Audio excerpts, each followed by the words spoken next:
Hello everyone, hello hello, क्या हाल चाल है? ठीक है, रिकॉर्ड हो रहा है? हाँ जी, हो रहा है। चलो ठीक है, let's start the session for the day. आज यार ज़्यादा सवाल नहीं लाए, आज 9 सवाल लाए हैं क्योंकि हमको लग रहा है कि 9 सवाल में ही 20 मिनट हो जाएगा। तो इसीलिए देखो, आसान आसान सवाल है, करते हैं फटाफट।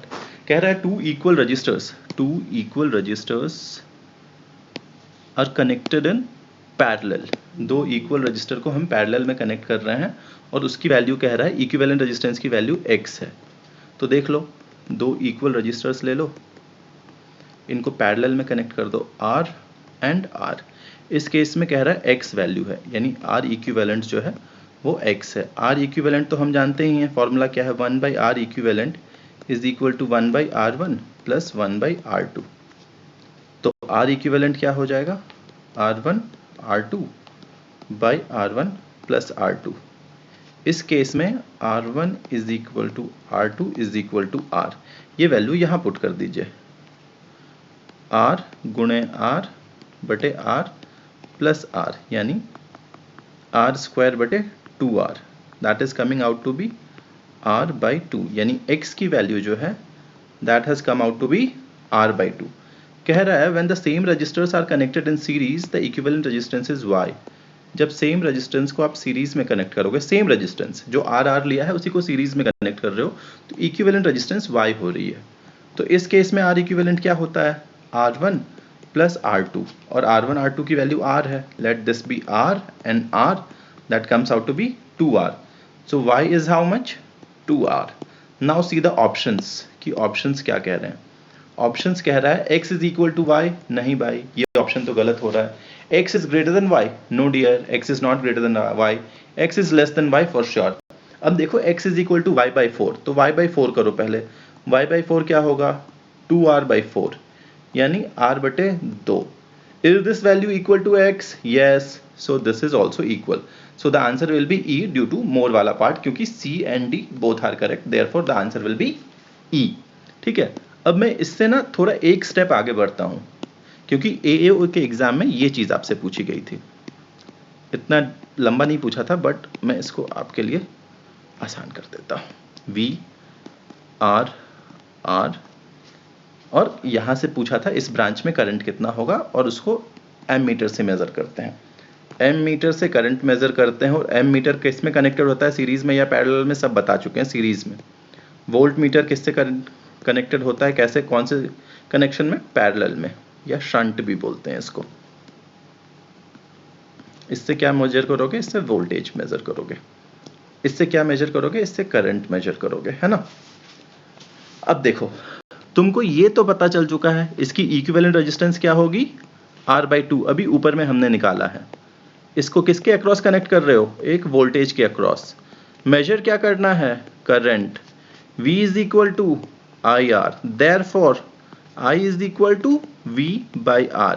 V की वैल्यू V ही है, R की वैल्यू R बटे 2 हो गई है, तो this comes out to be 2V by R। ठीक है, सिमिलरली अगर मैं, sorry let me use the pen, अगर मैं इस कहानी को लेता हूं R V, और पूछता हूं आपसे कि इसके अक्रॉस कितना करंट फ्लो कर रहा है बताओ, तो इसका सीरीज कनेक्शन तुमको पता है, 2R V I is equal to V by R equivalent, है ना। तो V यहां इक्विवेलेंट कर देते हैं, V तो V ही रहेगा, R इक्विवेलेंट 2R हो गया। ठीक है, तो देख लो I की वैल्यू किस में ज्यादा हो रही है, V बाई 2R बड़ा है या 2V बाई R बड़ा है, तो ये चीज बड़ी है ना, ये चीज छोटी है।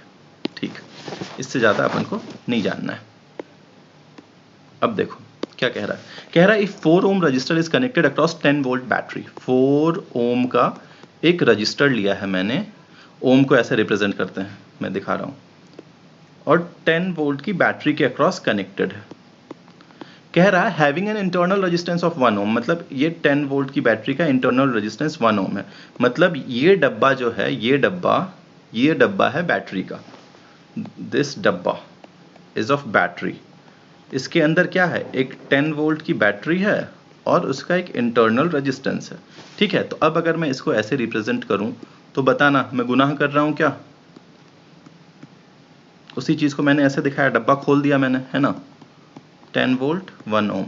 अब ये बताओ ये 4 ओम और 1 ओम सीरीज में है या पैरेलल में है? तो देखो अगर करंट मैं फ्लो करवाऊंगा, करंट, यही करंट 1 ओम से जा रहा है, यही करंट 4 ओम से ही जा रहा है। If same current flows between two resistance then they both are said to be in series, right. So series में आर इक्विवेलेंट का फॉर्मूला क्या पढ़ा है हमने? सीरीज में हमने आर इक्विवेलेंट का फॉर्मूला पढ़ा है R1 प्लस R2। अभी ऊपर देखा है R1 1 है, R2 4 है, ये 5 ओम हो गया है। मतलब क्या हुआ, इक्विवेलेंट रेजिस्टेंस 5 ओम है, बैटरी 10 वोल्ट की है, यहां से करंट फ्लो करेगा I is equal to V by R equivalent. V कितना है? 10 वोल्ट। आर इक्विवेलेंट कितना है? 5 ओम, यानी 2 एम्पियर करंट फ्लो कर रहा है इससे। जो इसमें एक अगर हम एम मीटर लगा देते हैं इस सर्किट में, अगर मैं इस सर्किट में कोई एम मीटर लगाऊंगा जो कि करंट रीड करेगा, तो इस एम मीटर की रीडिंग कितनी आएगी? 2 ampere. That means now look what will be happening. यहां करता हूं कोशिश।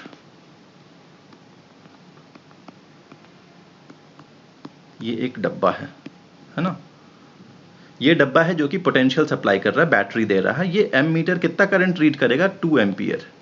यही 2 एम्पियर करंट तो 4 ओम से भी जा रहा होगा। तो सवाल आपसे क्या पूछा है? यही तो पूछ रहा है कि current flowing through 4 ohm resistor is how much? That will be 2 ampere. B will be the answer. ठीक है, थोड़ा लंबा वीडियो बन सकता है क्योंकि नहीं, खत्म कर देंगे, चिंता नहीं करो। ठीक है, अब देखो कह रहा है the connecting link between living and non living things is, there is no point to guess, the virus is the connecting link between living and non-living thing। but aim इस सवाल का ये करवाना नहीं था, aim था आपको यूग्लेना के बारे में बताना। Euglena is the connecting link between plants and animals। Why is anything called a connecting link between two things? Why is virus called connecting link between living and non-living thing?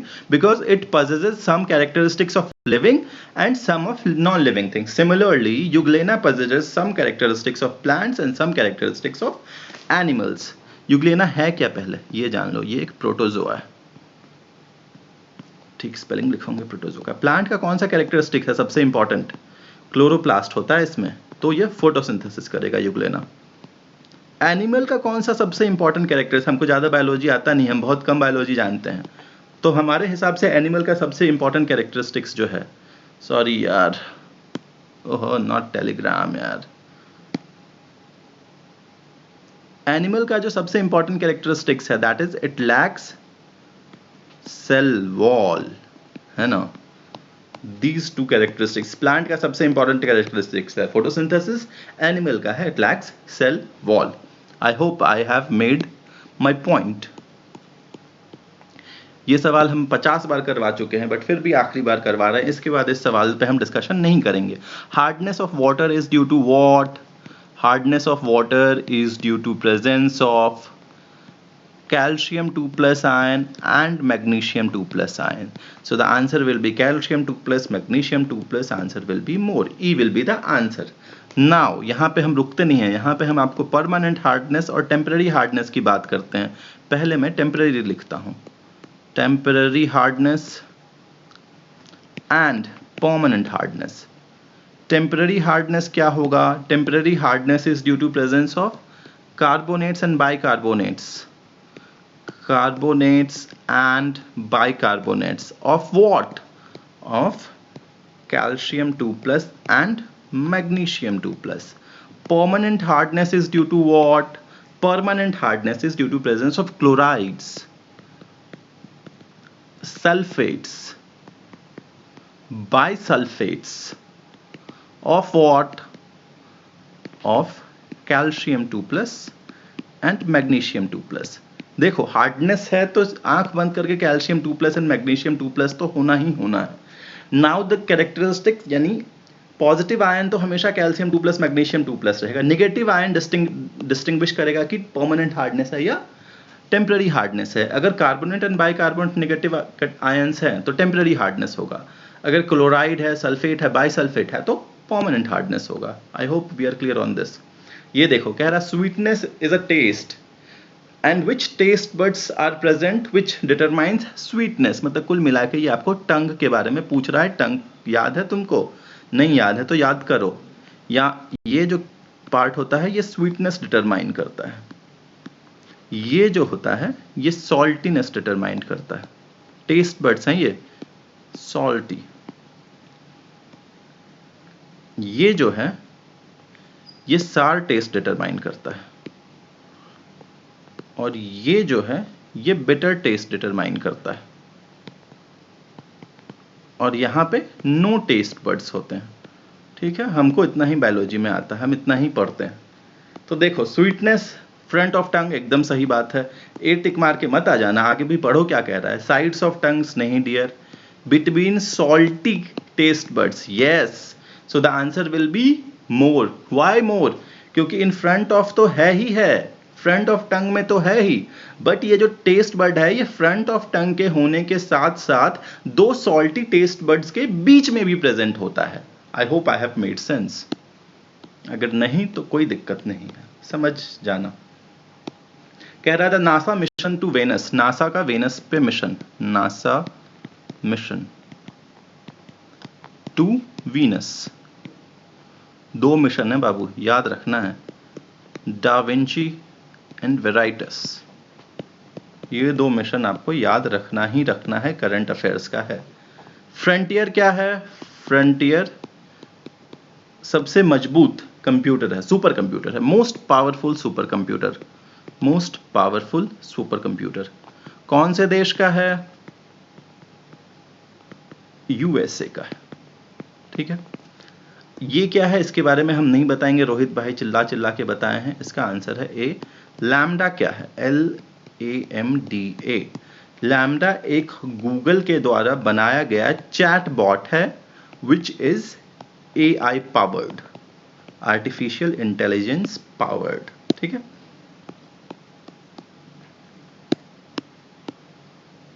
let me see, yeah, good, I'm on time. Who was the prime minister of interim government formed in Kabul in 1915 with the help of Germany? 1915 में काबुल में एक provincial government या interim government बनाया गया था with the help of Germany. तो इसमें आपको पूछ रहा है सॉरी, प्राइम मिनिस्टर कौन है? तो ये इसका नाम जब भी आता है तो आप दो नाम को याद रखेंगे, प्राइम मिनिस्टर और प्रेसिडेंट। हमने कैसा याद रखा है तरीका हम आपको बताएंगे। देखो आज के देश, इसमें बताओ आज के सिनेरियो में कोई भी प्रधानमंत्री जो है अपने देश का कभी देखे हो मुस्लिम बनते हुए? कभी बना है मुस्लिम? हमेशा हिंदू। देखो यार, हिंदू मुस्लिम हम करना नहीं चाहते हैं, सिर्फ याद करने का तरीका बता रहे हैं। जो प्रधानमंत्री होता है अपने यहाँ हमेशा हिंदू बना है, major most of the time Hindu बना है। Muslim prime minister I don't remember कि अगर हमने कभी देखा है और नियर फ्यूचर में कभी देखेंगे भी, बट उस समय हिंदू मुस्लिम यूनिटी इतने पीक पे थी कि प्रधानमंत्री को मुस्लिम बनाया गया था। Barkatullah was the prime minister and president कौन होंगे? हिंदू होंगे, राजा महेंद्र सिंह धोनी, महेंद्र प्रताप सिंह। ठीक है, याद करने का हमने ये रखा है कि पुराने जमाने में हम ज्यादा अच्छे समाज में जीते थे, हिंदू मुस्लिम यूनिटी पीक पे थी, आज के टाइम पे नहीं है। याद करने का तरीका है, अगर ये फैक्ट भी है तो हम उसमें पढ़ना नहीं चाहते, इन चीजों को हम अवॉइड कर रहे हैं अभी। मैडम कामा कौन है? मैडम भिखाजी कामा। एक ही चीज इनके बारे में हमको ध्यान रहता है, she is the first person to host national flag on foreign soil. National मतलब इंडियन नेशनल ऑब्वियसली, नहीं तो बोलोगे तुम। ऑन फॉरेन सॉइल कहां पे? जर्मनी में। जर्मनी में भी कहां? स्टुटगार्ट। मदन लाल ढींगरा कौन है? इन्होंने कर्जन विली को असैसिनेट किया था। ठीक है, चलो इससे ज्यादा अब नहीं जानते हैं। Who discovered neutron? न्यूट्रॉन को किसने डिस्कवर किया था? इसमें हम बहुत आसान तरीका, एक हम सब कुछ इसी में याद रखेंगे, इलेक्ट्रॉन, प्रोटॉन, न्यूट्रॉन। ठीक है, charge, mass and discovered by home. ठीक है, ये तीनों चीजें। चार्ज क्या है, नेगेटिव है, 1.6 into 10 to the power minus 19 coulomb. ये पॉजिटिव है, 1.6 into 10 to the power minus 19 coulomb, zero chargeless है। 9.11 into 10 to the power minus 31 kg, 1.67 into 10 to the power minus 27 kg, ये भी 1.67 into 10 to the power minus 27 kg। However एक minute चीज याद रखना boss, mass of neutron is slightly greater then mass of proton, याद रखना इस चीज को। कोई बात नहीं, ये नहीं हो रहा है। यहां देख के आपको लग रहा होगा कि दोनों का मास सेम है, लेकिन थोड़ा सा ज्यादा होता है। इलेक्ट्रॉन की डिस्कवरी थॉमसन बाबा, प्रोटॉन की discovery Goldstein Baba. However, Rutherford is associated with naming it as proton. Neutron की डिस्कवरी जेम्स चैडविक, ठीक है, इसके लिए इनको नोबेल प्राइज भी मिला है न्यूट्रॉन की डिस्कवरी के लिए। क्या हो रहा है बॉस, जेम्स चैडविक आंसर हो जाएगा।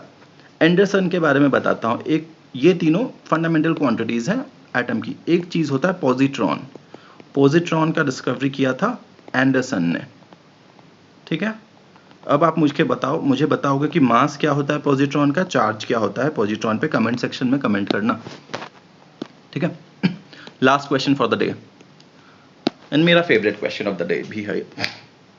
अगर रोहित भाई का वीडियो देखे हो तो तुरंत आंख बंद करके मार दोगे, नहीं देखे हो तो आज सीख लो, आज भी देख लो कुछ। प्रोडक्शन, प्रोडक्टिविटी, चार चीज याद करना है। रोहित भाई ने हम सबको याद करवाया है। राइस, व्हीट, मेज, पल्सेस, ठीक है। रॉ से राइस, रॉ से रोहतास। राइस क्या होता है, धान, धान का छिलका तो हट जाता है, वेस्ट हो जाता है, तो वेस्ट हो जाता है तो वेस्ट चंपारण, ठीक है। व्हीट भी क्या होगा, रोहतास। व्हीट को किस में रखते हैं, बैग में रखते हैं, तो बेगूसराय। मेज, मेज से मुझे याद रखो हम कहां से हैं, कटिहार से। मेज से मंकी पार्क, मंकी पार्क कहां है, अररिया। पौ से पल्स, पौ से पटना, एगो तो याद रख ही सकते हो भाई, जहानाबाद, ठीक है। अब देखो क्या कह रहा है, the production of maize is maximum in which district of Bihar, production maize Katihar, answer will be Katihar. Rohtas में क्या है, रोहतास में प्रोडक्शन ऑफ राइस ज्यादा है, प्रोडक्शन ऑफ व्हीट ज्यादा है। अररिया में क्या है, अररिया में प्रोडक्टिविटी ऑफ मेज ज्यादा है। पटना में क्या है, पटना में प्रोडक्शन ऑफ पल्सेस ज्यादा है। जहानाबाद में क्या है, जहानाबाद में प्रोडक्टिविटी ऑफ पल्सेस ज्यादा है। वेस्ट चंपारण में क्या है, वेस्ट चंपारण में प्रोडक्टिविटी ऑफ राइस ज्यादा है। वेस्ट चंपारण देख ही लियो, जब वेस्ट हो ही रहा है तो शुगर केन का भी यहाँ पे प्रोडक्शन ज्यादा होता है। रोहित भाई चीख चीख के ये सब वीडियो में बताए हैं। 9 ही सवाल लिए थे, हमको डर था कि टाइम एक्सीड हो जाएगा, तुम लोग गाली दोगे, but luckily I am on time.